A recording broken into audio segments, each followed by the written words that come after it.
ગુજરાતી સિનેમાના અણમોલ રત્નોનું ગૌરવ ધબકારો awards દ્વારા પડદા પાછળના કસબીઓનું વિશેષ સન્માન.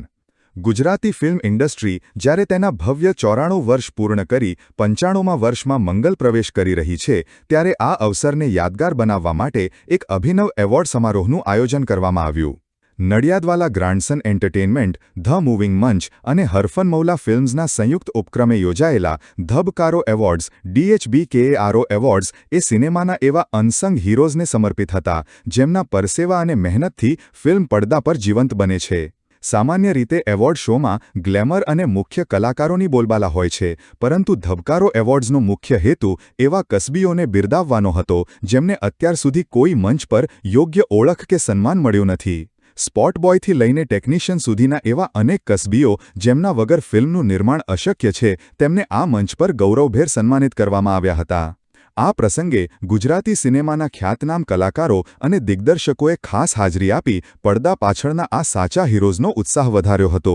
રાષ્ટ્રીય એવોર્ડ વિજેતા દિગ્દર્શક અભિષેક શાહે જણાવ્યું કે આ એવોર્ડ ફંક્શન કરવાનો વિચાર આવ્યો એનું એક ખાસ કારણ છે. ધબકારો ફિલ્મનો એક મુખ્ય તાર માફી માંગવી છે. આપણે કોઈ ફિલ્મ બનાવીએ છીએ અને ફિલ્મને એવોર્ડ મળે છે તો બહુ બધા લોકો ખુશ થાય છે, પણ નામ કેટલાક લોકોના જ થાય છે, જેમ કે પ્રોડ્યુસર, દિગ્દર્શક, કલાકારો, સહકલાકારો. પણ આપણે એવા લોકો જે ફિલ્મમાં પોતાનું 100% આપે છે, પોતાનો લોહી પરસેવો રેડે છે, એમની આપણે વાત નથી કરતા. આપણી ઇન્ડસ્ટ્રીઝના 94 વર્ષના ઇતિહાસમાં આપણે કેટલા લોકોને ભૂલી ગયા છીએ. એટલે એવું થયું કે એક મંચ પર આ લોકોને સોરી કહીએ અને બિરદાવીએ. લોકપ્રિય અભિનેતા દિગ્દર્શક દેવેન ભોજાણી સાથે વાત કરતા જણાવ્યું કે હું વર્ષોથી ફિલ્મો અને નાટકો સાથે જોડાયેલો છું, પરંતુ પડદા પાછળના કલાકારોનું આ પ્રકારનું સન્માન જોઈને આજે આંતરિક આનંદ અનુભવી રહ્યો છું. આયોજકોનો આ વિચાર ખરેખર અભિનંદનને પાત્ર છે. તમામ કસબીઓને મારા તરફથી ખૂબ ખૂબ શુભેચ્છાઓ. કાર્યક્રમમાં ઉપસ્થિત સૌ મહાનુભાવોનો એક જ સૂર હતો કે આ માત્ર એક એવોર્ડ ફંક્શન નથી, પરંતુ એ દરેક વ્યક્તિની મહેનતને વંદન કરવાની એક સાચી કોશિશ છે, જે પોતે અંધારામાં રહીને ગુજરાતી સિનેમાને રૂપેરી પડદે જીવંત રાખે છે. આ સમારોહ ગુજરાતી ફિલ્મ જગત માટે એક ઐતિહાસિક ક્ષણ સાબિત થયો છે, જેણે સાચા અર્થમાં ઇન્ડસ્ટ્રીના ધબકારા સમાન કસબીઓને માન સન્માન અપાવ્યું છે. દર વખતે ફિલ્મ બનાવીને એક અપેક્ષા તો હોય જ છે કે ફિલ્મ લોકો સુધી પહોંચે. એકવાર ફિલ્મ પહોંચે ને પછી ફિલ્મ જાતે જ પૂરતી હોય છે. એટલે અપેક્ષા ખાલી એટલી છે કે લોકો ફિલ્મ જોવા આવે.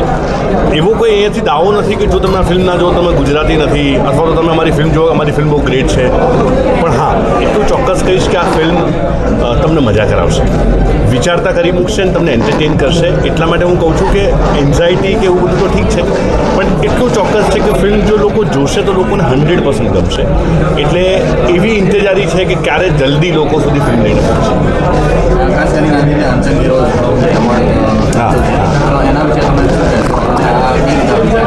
આપણી ફિલ્મ ધબકારો એક જે દેવેન સર જે પાત્ર ભજવે છે, ડાયાભાઈ બબાભાઈ પટેલ નામનું એક પાત્ર, એની માફીની પરિક્રમા છે. એને બહુ બધા લોકોની માફી માંગવાની છે. તો જ્યારે અમે એના માર્કેટિંગ માટે બેઠા ત્યારે સૌથી પહેલાં વિચાર આવ્યો કે યાર બીજા બધા માફી માંગે ના માંગે ફિલ્મ જોઈને, આપણે તો પહેલાં માફી માંગી લઈએ. અને એવા લોકોની માફી માંગીએ કે જે લોકો આપણી ફિલ્મ બનાવવામાં પોતાનો લોહીને પરસેવો રેડે છે અને આપણે એમને ભૂલી જઈએ છીએ. કેમ કે જો હેલારોમાં નેશનલ એવોર્ડ મળ્યો પછી મારા કેટલા બધા ઇન્ટરવ્યૂઝ થયા, કેટલી જગ્યાએ હું પહોંચ્યો, લોકો મને ઓળખે કદાચ જોઈને, લોકોએ છાપામાં જોયું હોય, લોકોએ ફલાણી જગ્યાએ જોયું હોય, પણ એવા લોકો કે જે લોકોએ પોતાનું સર્વસ્વ આપ્યું એને આપણે ઓળખતા જ નથી. અને એવા લોકો માત્ર હિલારોમાં કે ઉમરોમાં કે ધબકારોમાં નહીં, બધી ફિલ્મોમાં છે. એટલે વિચાર એવો કર્યો કે ગુજરાતી સિનેમાને એવા અનસંગ હીરો કે જે લોકોને આજ સુધી અમે ભૂલી ગયા છીએ. જગતમાં જેટલા એવોર્ડ અપાય છે, ઓસ્કરથી લઈને ફિલ્મફેરથી લઈને આપણે ત્યાં જેટલા પણ એવોર્ડ અપાય છે ગુજરાતી ભાષાના, એ બધામાં જે કેટેગરી નથી હોતી એવી કેટેગરીઝના આજે આપણે એવોર્ડ આપી રહ્યા છીએ. અને અમારા તરફથી એક પ્રકારની અપોલોજી છે એ લોકોને કે જે લોકોને દર વખતે ભૂલી જઈએ છીએ. હું યતીન પંચાસરા, ધ મૂવિંગ મંચ, અને મારી સાથે જયમીન પટેલ ફ્રોમ નડિયાદ. હું વિદ્યાનગરથી, અને આ અમારા પ્રોડક્શન હાઉસની પહેલી ફિલ્મ છે ધબકારો. A film is all about a sorry. You will watch amazing film by Abhishek Shah on 1st May. Why should Gujarati audience watch this movie? એના વિશે તમે ગુજરાતીઓએ ફિલ્મ એટલા માટે જોવી જોઈએ કારણ કે સૌથી પહેલાં તો અભિષેકભાઈની ડિરેક્ટ કરેલી આ ત્રીજી ફિલ્મ છે. દેવેનભાઈને એક અલગ રીતે જ જોવા મળશે આપણને, અને આર્જવને પણ એક જુદા જ અવતારમાં જોવા મળશે. અને ફિલ્મની વાત જે છે એ દરેક ગુજરાતીને સ્પર્શી જાય એવી છે, એટલા માટે દરેક ગુજરાતી આ ફિલ્મ જોવી જોઈએ. ધબકારો અમારી ફિલ્મ આવી રહી છે 1 મેના રોજ રિલીઝ થશે તમારા નજીકના સિનેમાગૃહોમાં. અને જેમ કે તમે ટીઝર જોયું હશે, ટ્રેલર જોયું હશે, બીજા પણ ઘણા બધા પ્રમોશનલ વિડીયોઝ જોયા હશે, અને અમને આ બધાનો જબરદસ્ત પ્રતિસાદ મળી રહ્યો છે.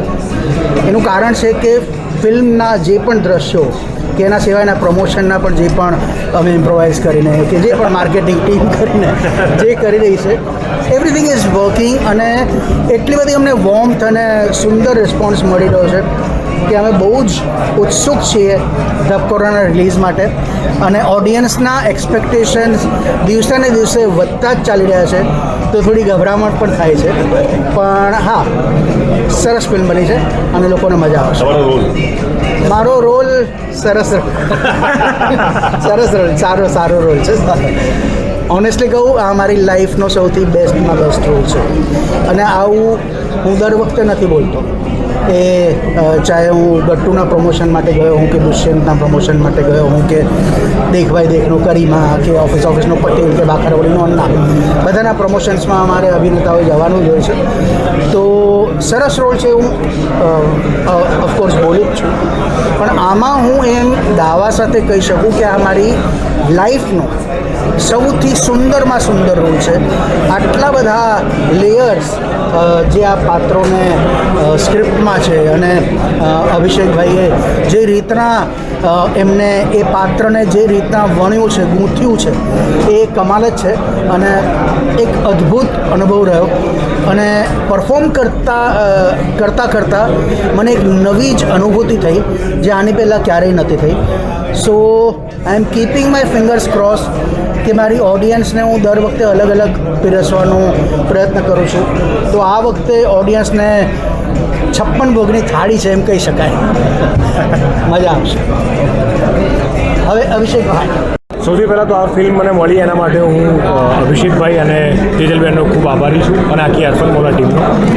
કેમ કે બહુ પાછળથી નક્કી થયું આ કેરેક્ટર કે હું ભજવીશ એમ, એટલે હું નસીબદાર છું એવું માનું છું મારી જાતને. અને બીજું એટલા માટે નસીબદાર કે મેં એક ફિલ્મ કરેલી ઉડનછું જેનું નામ હતું, જેમાં સર સાથે મને સ્ક્રીન શેર કરવાનો એટલો લાભ નહોતો મળ્યો.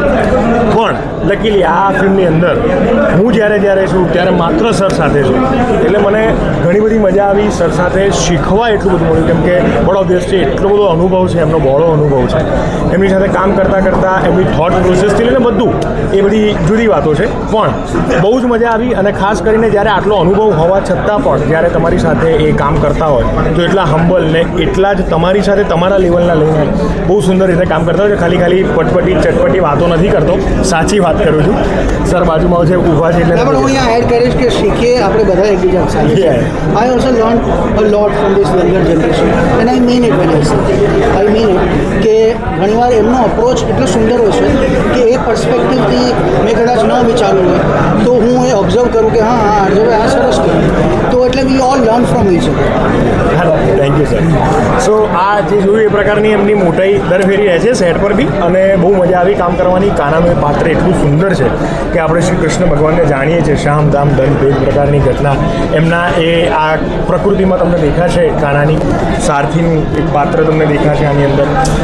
ફિલ્મ જોશો એટલે તમને હું 100% કહું છું કે આ ધબકારો તમે ચૂકી નહીં જાઓ, સાથે લઈને જશો.